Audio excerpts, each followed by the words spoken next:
মোহাম্মদপুরের রামচন্দ্রপুর খাল দখল করে গড়ে ওঠা আলোচিত সাদিক অ্যাগ্রো সহ আশেপাশের অবৈধ স্থাপনা অপসারণে টানা তৃতীয় দিনের মতো অভিযান পরিচালনা করে ঢাকা উত্তর সিটি কর্পোরেশন।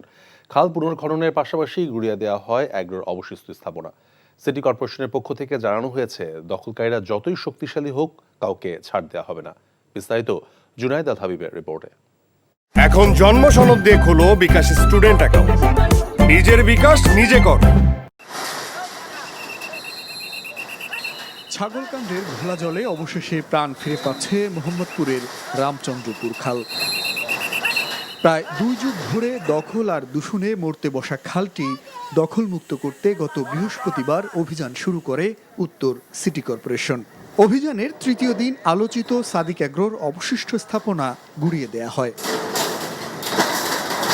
3 দিন ধরে উচ্ছেদ অভিযান পরিচালনা করলেও অবৈধ স্থাপনাগুলো থেকে সরিয়ে নেওয়া হয়নি খামারের পশু, বসতি ছাড়েনি স্থানীয়রা। পরে একের পর এক বুলডোজারের আঘাতে স্থাপনাগুলো গুড়িয়ে দিলে শুরু হয় হুড়োহুড়ি।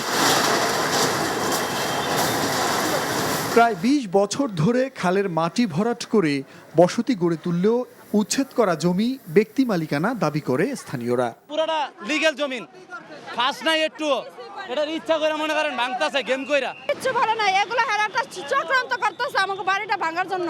ম্যানেজার বলছে যে তোমরা থাকো, এটা ভাঙাবো না, এটা মালিকানা। এখন আজকে আবার হঠাৎ করে শুনি যে পুরাটা ভেঙে দিবে, তোমরা সব বাড়িয়ে যাও। এই এটুকু আমরা জানি। এখন তারা হুড়া করে আমরা কোথাও রুম পাই নাই, যে রাস্তায় মাল নামে আমরা বসে রয়েছি। কোটি টাকার গরু আর 15 লাখ টাকার ছাগল কাণ্ডে আলোচনায় আসার পর এমন উচ্ছেদ কিনা জানতে চাইলে এর কোনো সদুত্তর দিতে না পারলেও উচ্ছেদকে খাল দখলমুক্ত করার ধারাবাহিক অভিযান বলছে সিটি কর্পোরেশনের কর্মকর্তারা। এখানে অন্য কোনো বিষয় এখানে জড়িত নাই, শুধুমাত্র খাল উচ্ছেদ, খাল উদ্ধার। খালের পাশে আপনি পরিবেশ সংরক্ষণের জন্য যেভাবে করা দরকার, খালের পরিবেশ সুস্থ বা পরিবেশ আনার জন্য যা কিছু করার সেই কাজগুলি করছে। জমি উদ্ধার শেষে পানি প্রবাহের পাশাপাশি সৌন্দর্য বর্ধনের জন্য খালটির দুপাশে দৃষ্টিনন্দন ওয়াকওয়ে নির্মাণ করা হবে বলে জানায় সিটি কর্পোরেশন। জুনায়েদ আল হাবিব, NTV নিউজ, ঢাকা।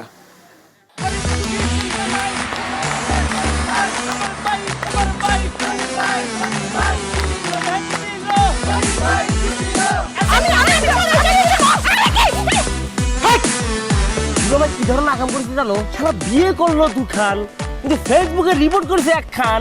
মেজাজটা আমার তো হট হয়ে রয়েছে অনেক আগ থেকে। আমি আমার জান পাখি, সোনা পাখি, টিয়ে পাখি, কি করতেছো?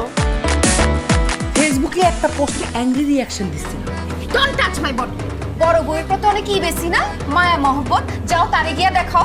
আমার কাছে আইছো কেলা? প্রথমে আমার ঘরে না এসে আমার চোখের সামনে দিয়ে গট গট করে ছোট বউয়ের রুমের মধ্যে চলে যাও কোন সাহসে? আমি ভাবছিলাম তুমি বড় বউ বড় বইনের মতো থাকবা, কিন্তু তুমি বাইরে হচ্ছ আস্তে একটা ডাইনি বুড়ি। আমি সাক্ষাৎ যাই না, তুমি শোনা হয় না পাখি। চুপ করো। ওরে খোদা, কান্না কাসুল। গুলশান বনানীর মায়েরা যেমন চুল কালার করে না, আমার তো মনে হইতেছে গনি মিয়া কোনো গুলশান বনানীর মডার্ন মাইয়া প্রেমে পড়ছে। আমি জীবনে বিয়ে যদি করি 1 খান করবো, 2 খান করবো না।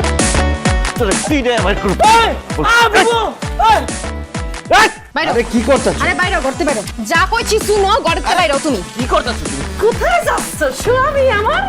হ্যাঁ, তুমি ছাড়া মোর কোনো গতি নাই, তোমার ঘরে একটুখানি দাও ঠাই। দেখাই যাচ্ছে ছোট বউ তার আসল রূপ, নাগিনী সাপিনী। শুনছি ভালোবাসা টিকে থাকে বিশ্বাসের উপর। আমার উপর তোমাদের সেই বিশ্বাস ছিল, আজকে দেখতেছি আমার উপর আর কোনো বিশ্বাস নাই।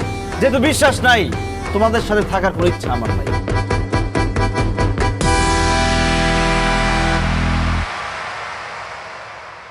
এখন জন্ম সনদ দিয়ে খোলো বিকাশ স্টুডেন্ট অ্যাকাউন্ট। নিজের বিকাশ নিজে কর।